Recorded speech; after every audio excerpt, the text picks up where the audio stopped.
ఇప్పటిదాకా ఎంతమందితో relationship love? నేను ఇద్దరితో ఉండే. ఇద్దరితోనే. బ్రోకేనా? అయిపోయింది ఇక. అయిపోయింది. పెళ్ళిళ్ళు అయిపోయినాయి వాళ్ళకి.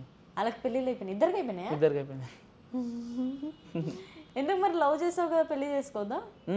లవ్ చేశారు కదా పెళ్లి చేసుకోవద్దా? అంటే ఆ టైంలో పెళ్లి చేసుకొని స్ట్రగుల్ అవుతుండే. మన ఏజ్ ఇప్పుడు మనకు కొంచెం మూమెంట్ స్టార్ట్ అవుతున్నది. అప్పుడు 22-21లో పెళ్లి చేసుకొని స్ట్రగుల్ అవుతుండే. ఫ్యామిలీకి స్ట్రగుల్, మనం స్ట్రగుల్, ఆ పిల్ల మన కూడా వస్తే ఆమె కూడా స్ట్రగుల్ పడుతుంది. ఓకే. అందుకని మరి తను అడగలే పెళ్లి చేసుకుందామని? తను ఇష్టపడ్డ వెయిట్ చేయమని చెప్పినాం. ఆ. వెయిట్ చేయమని అంటే మా ఫ్యామిలీ వాళ్ళు అంటే నేను ఇష్టం, ఇక మీ ఫ్యామిలీ వాళ్ళ మాట విని చేసుకోమని చెప్పేసి. తప్పదు కదా ఆడపిల్లకి ఇంట్లోని.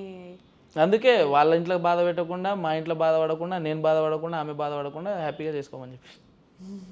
కానీ లవ్ చేసి పెళ్లి చేసుకున్న మూమెంట్ కోసమే కదా. ఆగే మూమెంట్ ఉంటుంది కదా, అప్పుడే చేసుకొని మనం స్ట్రగుల్ చాలా. ఇక మన దగ్గర సంపాదన లేదు. కాదు, ఒక అమ్మాయి అంటే పెళ్లి చేసుకుంది అయిపోయింది, మిస్ అయిపోయింది అనుకోవచ్చు. సెకండ్ అమ్మాయి కూడా సేమ్ ఇద్దరు అదే రీజన్.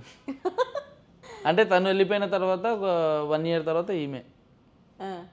ఈమె ఎట్లా పరిచయం మరి? కాలేజ్లోనే. కాలేజ్లోనే. నెక్స్ట్ వచ్చిన అమ్మాయి ఇక మళ్ళీ ఏం పోవద్దు గెలుకోవద్దని చెప్పి గమ్మునున్నాం. ఎందుకు స్ట్రగల్ కావాలి, మళ్ళీ ఫోన్లు గంటలు గంటలు మాట్లాడడం నచ్చదు నాకు ఫస్ట్ ఆఫ్ ఆల్. అట్లా అంటే లవ్లో ఉన్నప్పుడు గంటలు గంటలు ఫోన్ చేయాలి, తిన్నా, ఎక్కడ ఉన్నావు, ఏం చేస్తున్నావు, ఎందుకు వెళ్తున్నావు, అది ఇది మనకి ఇవన్నీ కొంచెం సెట్ కావు. మన మూమెంట్కి వాళ్ళ మూమెంట్కి మనం ఫోన్ మాట్లాడకపోతే వాళ్ళు కావాలని నువ్వు ఇంకో పిల్లని ఎవరితోనన్నా మాట్లాడుతున్నావా, ఇంకో ఎవరితోనన్నా చాట్ చేస్తున్నావా, ఇవన్నీ ఉంటాయి కదా. ఇంకా అవన్నీ మనకెందుకు అని చెప్పుకొని ఇక ఆ జోలికి పోతలేను. ఇక వేరే అమ్మాయిని మిమ్మల్ని ఇష్టపడొస్తే అట్లా అంటే నాకు ఆ సిచ్యువేషన్ అయితే ఏం రాలేదు. వస్తే తర్వాత ఏం చేస్తామో ఇక మన మైండ్లో ఉంటుంది. Okay, first of all congratulations. Thanks. దేనికి? సాంగ్ హిట్ అయినందుకు. నో, 1 lakh+ వచ్చారు కదా ఫాలోవర్స్. Oh thank you. నేను సాంగ్ మీదనే ఉన్నా. ఇన్స్టా కూడా అంత హ్యాపీగా ఫీల్ కాలేదు, సాంగ్ ఎక్కువ రీచ్ అవుతుందని చెప్పి. సాంగ్ ఆబ్వియస్లీ రీచ్ అవుతుంది. పర్సనల్గా నువ్వంటూ సంపాదించుకునేది ఫాలోవర్స్ని కదా. అవునా కదా. సో ఫాలోవర్స్ కూడా బాగా జల్దీ ఎక్కువ రావడం. యూట్యూబ్లో కూడా 80K అయ్యారు.